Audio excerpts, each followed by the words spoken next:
Ici, les calculatrices Casio sont encore assemblées dans la plus pure tradition.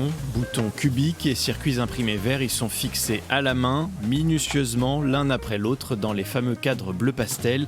Chaque pièce est contrôlée par un ouvrier qui s'assure de sa qualité.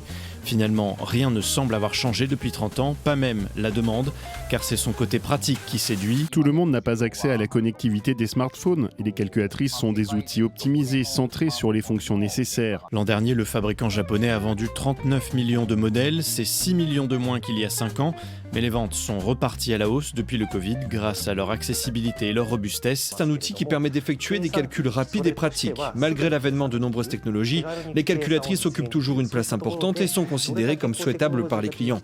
Les besoins restent universels et toujours d'actualité, même avec l'avènement de l'IA. C'est pourquoi nous poursuivons notre travail. Le prix est pour beaucoup dans ce succès, tout comme la robustesse et l'autonomie qui font de la calculatrice une pièce de choix dans les écoles, mais aussi dans les boutiques. Il est plus simple et plus pratique d'appuyer sur les boutons pour effectuer des calculs. Si je n'en ai vraiment pas, j'utilise mon téléphone. Mais si j'ai le choix, je préfère tout de même la calculatrice physique. La calculatrice nous permet d'afficher les chiffres et de les montrer aux clients. Par exemple, s'il s'agit d'un étranger qui ne comprend pas la langue, nous pouvons utiliser la calculatrice pour afficher le prix d'un article, car parfois la communication orale entraîne des malentendus. Et alors que l'IA produit encore des erreurs sur des additions pourtant basiques, la bonne vieille calculatrice, elle ne s'est jusque-là jamais trompée, ce qui devrait lui garantir d'avoir encore de beaux jours devant elle.